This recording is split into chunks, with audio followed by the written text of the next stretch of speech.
Hello guys, welcome to another video of stock market friends.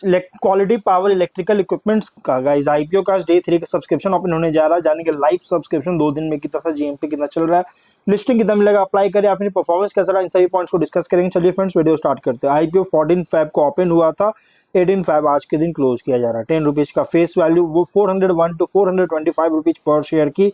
Price band 26 shares की। Lot size 858.7 crore का। Issue size जो कि 2 crore 2,04,618 shares का issue किया गया, जिसमें से 225 करोड़ का फ्रेश इशू, 633.7 करोड़ का offer for share. Book build issue IPO NSC और बीएससी दोनों में लिस्टेड किया जाएगा। ऑफर दिया गया QIB 30%, big HNI 10%, small HNI 5% और रिटेल 10% का ऑफर दिया गया। 386.4 करोड़ का एंकर इन्वेस्टर से फंड रेज किया गया। अलॉटमेंट डेट फाइनलाइज किया गया 19 फैब का। 20 फैब को रिफंड से रिलीज किया जाएगा, शेयर्स डीमैट अकाउंट में क्रेडिट किया जाएगा। 21 फैब का लिस्टिंग डेट रखा गया है। रिटेल मिनिमम 1 लॉट अप्लाई कर सकते हैं, 26 शेयर्स मिलेंगे। मैक्सिमम 18 लॉट अप्लाई कर सकते हैं, 468 शेयर्स मिलेंगे।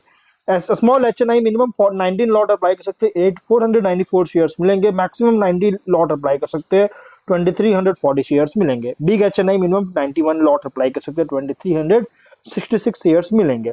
कंपनी के प्रमोटर है थलवायदुराई पांड्यन, चित्र पांड्यन, भरणिधरन पांड्यन, पांड्यन फैमिली ट्रस्ट इसके प्रमोटर है। प्री इश्यू होल्डिंग 100% का, पोस्ट इशू 73.9% का होल्डिंग देखने को मिल जाएगा। वहीं अगर हम सब्सक्रिप्शन की बात करें तो क्यूआईबी से 0.062 टाइम का सब्सक्राइब है, जो कि 37,37,370 शेयर्स का बीट किया, 158.8 करोड़ का।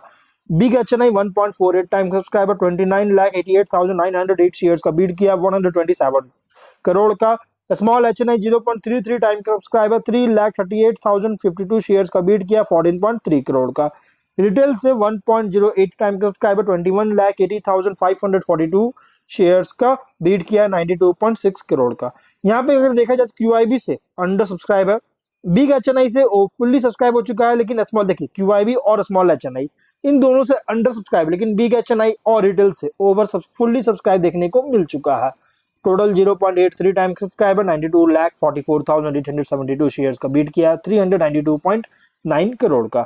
यहाँ पे गाइज कंपनी लगभग फुल्ली सब्सक्राइब देखने को मिला। डे 1 में 0.62 टाइम का सब्सक्राइब था, डे 3 में डे 1 में था, और डे 2 में 0.83 टाइम का सब्सक्राइब है। अंडर सब्सक्राइब देखने को मिला। अगर जीएमपी की बात करें तो 0 रुपीज का इसका जीएमपी बिल्कुल भी ट्रेंड नहीं कर रहा है। इसका मतलब है या तो कंपनी फ्लैट डेब्यू करेगा या तो निगेटिव डिस्काउंट लिस्टिंग होगा। इसका मैक्सिमम जीएमपी जो गया था 155 रुपीज का जीएमपी, उसका प्राइस बैंड ओपन भी नहीं हुआ था तब इसका वो जीएमपी 135 था। उसके बाद लगातार कॉन्स्टेंटली इसका जीएमपी में गिरावट आया, लेकिन 11th फैब को 35 रुपीज का जीएमपी बहुत अच्छी ग्रोथ हुआ, लेकिन तो वापस से कंपनी के जीएमपी में गिरावट। और जीएमपी में गिरावट आने का रीजन क्या है? इसकी मार्केट बहुत ज्यादा वीक चल रहा है, मार्केट कंडीशन बहुत वीक चल रहा है, इसके कारण इसका जीएमपी इंपैक्ट कर रही है, लगातार गिरावट आ रही है। और अभी फ्लैट डेब्यू करेगा या तो डिस्काउंट लिस्टिंग हो सकता है। बिजनेस 2001 में इनकॉर्पोरेट हुआ था, जो कि इंजन एनर्जी ट्रांजिशन इक्विपमेंट और पावर टेक्नोलॉजीज की बिजनेस में इंगेज है, जो कि हाई वोल्टेज इलेक्ट्रिकल इक्विपमेंट और सॉल्यूशंस का प्रोवाइड करता है ग्रिड कनेक्टिविटी और एनर्जी ट्रांजिशन के लिए। स्पेशलाइज है पावर प्रोडक्ट्स में, जिसमें generation, transmission, distribution, automation sectors involve है। और कंपनी जो है क्रिटिकल हाई वोल्टेज इक्विपमेंट जो मैन्युफैक्चर करता है हाई वोल्टेज डायरेक्ट करंट और flexible AC transmission systems network के लिए, जिससे एनर्जी ट्रांजिशन जो है इनेबल कर सके रिन्यूएबल सोर्सेज से लेकर पावर ग्रिड्स तक। और लगभग 20 इयर्स का इसके पास एक्सपीरियंस है कंपनी के पास, और इसलिए ये reactors, transformers, converters, grid interconnection solution जो है ग्लोबल लेवल पर ऑफर करती है।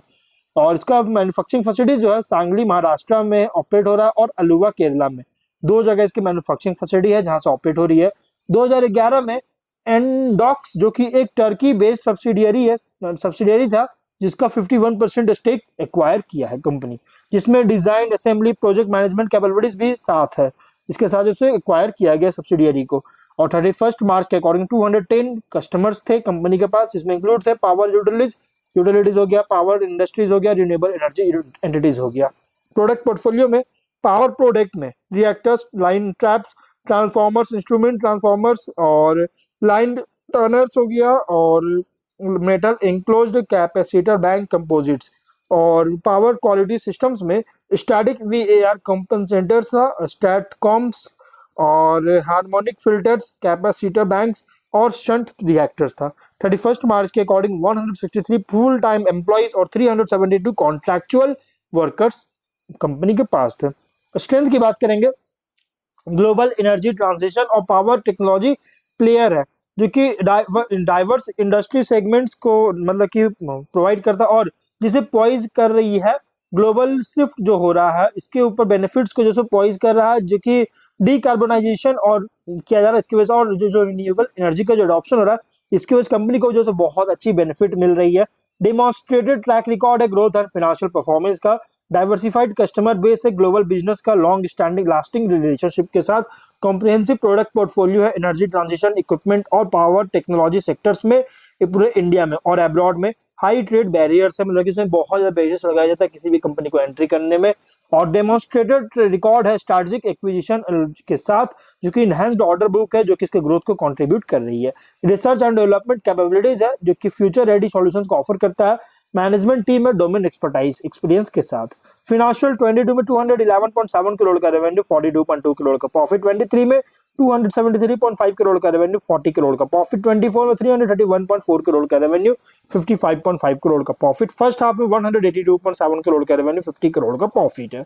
फिनेंशियल अगर देखा जाए तो टॉप लाइन हो या बॉटम लाइन कंसिस्टेंट इंक्रीज करता हुआ देखने को मिल रहा है। ROE 29% का, ROC 19.2%, debt equity 0.2 time, RONW 29%, PAT margin 16.7%, price to book value 16.11 और पी रेशियो 55.3 टाइम्स का है। अगर हम कुछ और इसकी पॉइंट की बात करेंगे तो कंट्रीब्यूशन की बात करें, रेवेन्यू कंट्रीब्यूशन जो है इंटरनेशनल मार्केट से जनरेट होता है मेजोरिटी, और इसका कंट्रीब्यूशन जो है 22, 23, 24 और फर्स्ट हाफ 25 और परसेंटेज में होगा, जो कि अराउंड 74%, 76.9%, 80.7% और 75.7% का कंट्रीब्यूशन था। और इसलिए गाइज एडवर्स रेगुलेटरी या इकोनॉमिक चेंज होता है इंटरनेशनल मार्केट में तो निगेटिवली इंपैक्ट कर सकता है बिजनेस परफॉर्मेंस और फिनेंसेस को। रिलाई कर रहा है HVDC और FACTS मार्केट्स पर बहुत ज्यादा रिलाई करता है, और ऐसे मार्केट्स का फ्लक्चुएशन इन्फ्लुएंस भी होता है अलग अलग सोशल इकोनॉमिक और रेगुलेटरी फैक्टर्स पर, जो इसके द्वारा जैसे मार्केट्स का इन्फ्लुएंस किया जाता है, जिसके कारण कोई भी डाउनटर्न आता है मार्केट्स में तो फाइनेंशियल ऑपरेशंस को अफेक्ट कर सकता है। टॉप एंड कस्टमर से बहुत डिपेंडेंट है company substantial share of revenue का, जो कि शेयर की बात करेंगे तो अराउंड 52.6%, 55.7%, 58%, 55.4% का कंट्रीब्यूशन था। अगर कोई भी कस्टमर्स लॉस होता है या फिर परचेज में डिक्लाइन आता है तो इम्पैक्ट कर सकता है फाइनेंशियल परफॉर्मेंस को। कंपनी पर्टिकुलरली डिपेंडेंट है प्रोमोटर्स और डायरेक्टर्स पर, जो कि थलावाईदुराई पांड्यन, चित्रा पांड्यन और भारती निधारण पांड्यन पर, और इसलिए गाइस इसको मतलब कि इसको रिप्लेस किया जाता है, रिटर्न करने में इनएबिलिटी होता है या फिर रिप्लेस करता है प्रोमोटर्स में तो गाइस डायरेक्टर्स पर, तो गाइस इसकी वजह से नेगेटिवली इंपैक्ट कर सकता है बिजनेस ऑपरेशंस को। 30 सितंबर के अकॉर्डिंग कंटीजेंट लायबिलिटीज था 110 करोड़ का, अगर ये मटेरियलाइज होती है तो फाइनेंशियल स्टेबिलिटी को अफेक्ट कर सकता है। कंपनी प्रोमोटर डायरेक्टर सब्सिडियरीज जो सो लीगल प्रोसेसिंग इसमें इन्वॉल्व है, और एडवर्स जजमेंट के कारण भी गाइस केसेस का एडवर्स जजमेंट के कारण डिट्रीमेंटल कर सकता है बिजनेस प्रोस्पेक्ट को। 31 दिसंबर के अकॉर्डिंग 9.5 करोड़ का टोटल बोरोइंग्स था, अगर इसको रीपे नहीं कर पाती है तो फाइनेंशियल पोजीशन को हार्म कर सकता है। तो ये कुछ रिस्की पॉइंट भी है।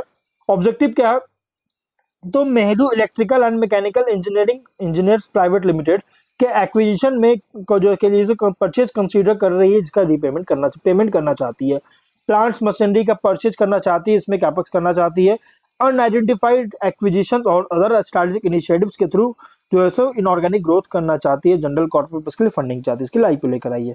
तो ओवरऑल देखिए अच्छी ग्रोथ देखने को मिला, ग्लोबल रेवेन्यू जो है सो एवरेज देखने को मिला टॉप लाइन में, बट रिसेंट फाइनेंशियल जो कि अराउंड 75% का जो प्लस मतलब 75% प्लस जो रेवेन्यू जनरेट होता है ये ग्लोबल रेवेन्यू जनरेट करती है। मतलब ग्लोबल बिजनेस से कंपनी को परफॉर्मेंस अच्छी देखने को मिल रहा है, रिजनेबल प्राइस रखा गया, अगर ये एक नीश प्लेस में प्ले भी कर रहा है, क्रिएट कर रहा है, इंडियन ग्लोबल प्लेयर है, कंपनी का बनना जो है एम रखा इंडियन ग्लोबल प्लेयर बनना इस सेगमेंट में, और इसलिए गाइज इन्वेस्टर्स इसमें अप्लाई कर सकते हैं मीडियम टू लॉन्ग टर्म के लिए, इस अपॉर्चुनिटी को आप ले सकते हैं गाइज, लेकिन अपने खुद के रिस्क पर लीजिएगा, फाइनल डिसीजन अपने रिस्क पर लीजिएगा, लेकिन आप इसमें अगर अप्लाई करना है तो अप्लाई कर सकते हैं नो डाउट, लेकिन अपने रिस्क पर ही अप्लाई कीजिएगा। तो मिलते हैं नेक्स्ट वीडियो में, टिल देन बाय बाय।